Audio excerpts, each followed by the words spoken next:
Hello, welcome back. We are here to talk about basses today. Today we're gonna be doing our top 5 picks for basses that are great. You can go out and gig with them, you can use them in the studio, and you can get them for under $1,000. Let's get into it.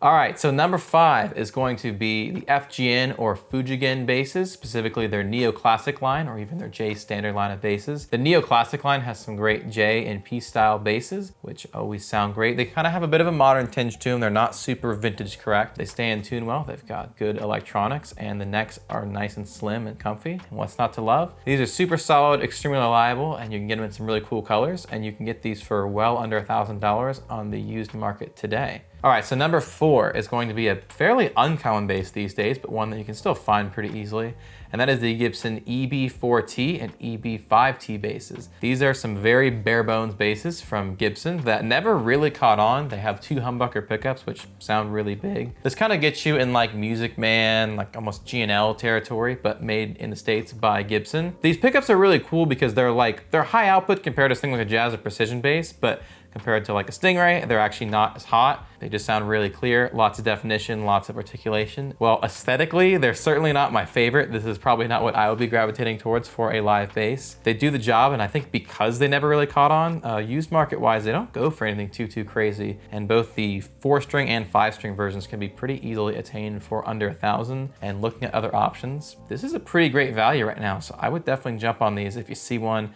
and it plays well and you enjoy it, you might as well go for it. So before we get any further on the list, if you're new here, my name is Alex. I run a shop called A Flashfooted Gear.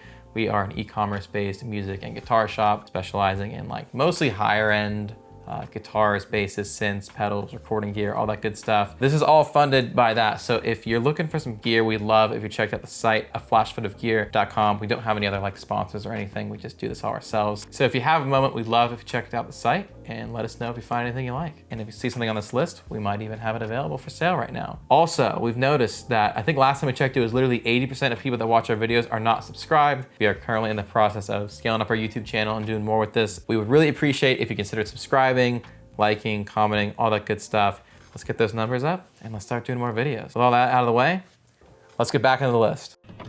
All right, so number 3 is going to come as no surprise if you've seen any of our other videos talking about basses, and that is going to be the Ernie Ball Music Man Sterling series, specifically the Ray 34 or Ray 35, the 4 or 5-string version. This is kind of Sterling's, I guess, upper end version of their Stingray bass. Previously mentioned the sub series and our top basses under 500, but if you can push your budget up a little bit, the Ray 34 and Ray 35 are some great options for the money. Particularly like them because they have some pretty cool sparkle colors. You love to see it. I like those. These are great. Like I've said with plenty of these other basses, whether in this video and in other videos, they stay in tune really well. They have great electronics in them, so they sound great and they do the job. It is worth noting, I do enjoy the proper Music Man Stingrays a little bit more, of course. I guess who wouldn't, but those are going to be like twice as much as the basses we're talking about in this video. So within the budget, check out the Ray 34 and Ray 35, specifically the Ray 35. I think it's a really great value, as there's not a lot of other 5 strings around that price that are as cool. Give those a look if you haven't already. Now would normally be our time to get to number 2, but I'm actually gonna do things a little bit differently today. We always do some honorable mentions of basses or guitars or whatever that maybe didn't fit the list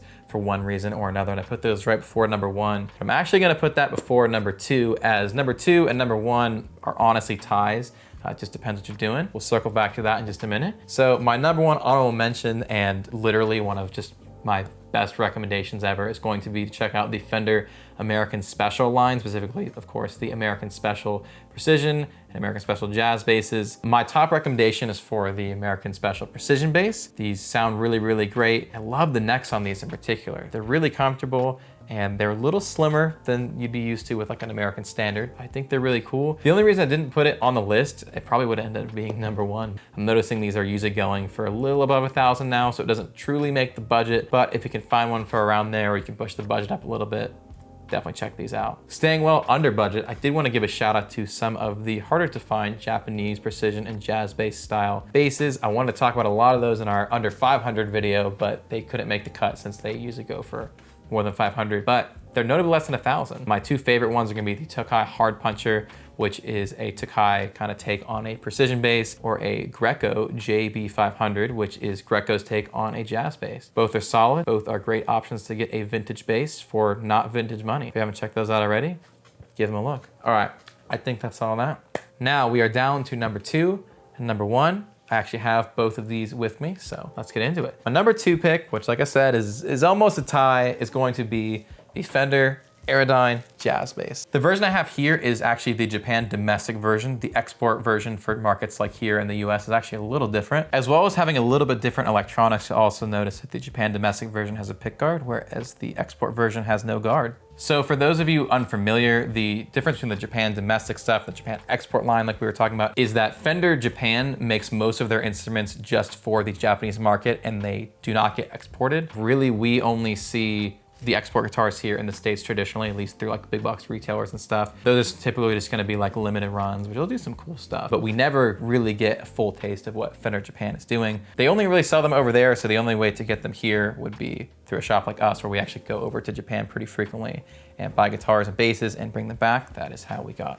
this one. If you want to learn more about that as well, we do have some videos where we go on like shopping trips and stuff. So if you want to check those out, they'll be right there on our channel. Rather than 2 J bass pickups, this version features a P bass pickup and a J bass pickup. You can get the cool PJ tones, but you can also just get straight up P bass tones, or even just use the 1 jazz bass bridge pickup and you get that sound. These are very modern, whether it's this version or the export version. They have a lot slimmer necks than you're gonna be used to with a lot of other Fender basses, and a lot more modern sounding electronics, using a little bit hotter, tighter sound than like a vintage style one. So I would say if you're playing heavier music, I would probably recommend this over something more vintage style. It's just gonna kind of suit that a little better. And you get a little bit more options, especially with this domestic market version with the PJ style setup. These are really great, really dark rosewood board on this example, so I love that. These are great. I recommend these all the time. And if you are open to a modern style bass and you're looking for something in the realm of Fender basses, you cannot go wrong with anything from the Aerodyne line. My number 1 pick for Aerodynes has to be the Japan domestic market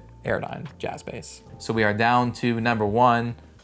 Again, no crazy surprise here. And that's going to be the Fender Japan JB62. So this is my number 1 pick, as I definitely prefer the more vintage style stuff over modern style stuff. And if you are looking for a vintage style jazz bass for around this budget, it just does not get any better than the JB62. Some of the harder colors are definitely hard to find under 1,000, but you can typically find the common colors like a black one or a sunburst for right at or under 1,000. We typically sell them for $9.95. As opposed to this, we do have a couple on the site, so definitely be sure to check those out, including this one in Old Lake Placid Blue.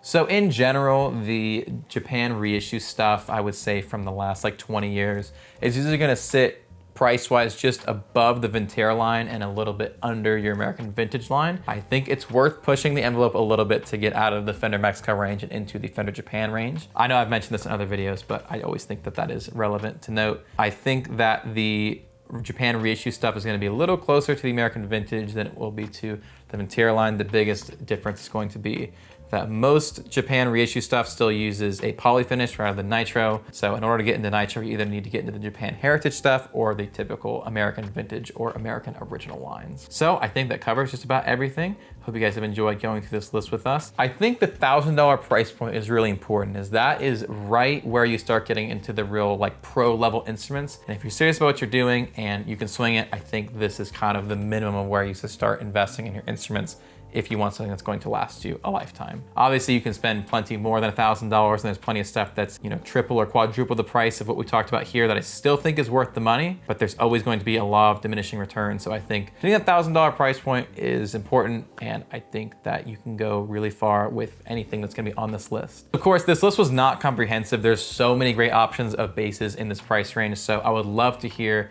your guys' thoughts down below. Let us know what basses you're into in this price range, and I'm sure everyone else is going to also enjoy reading those comments and seeing your guys' suggestions. As always, don't forget to like, subscribe, comment, all that good stuff. I know we mentioned it earlier, but again, it does help out. We look forward to seeing you in another video soon.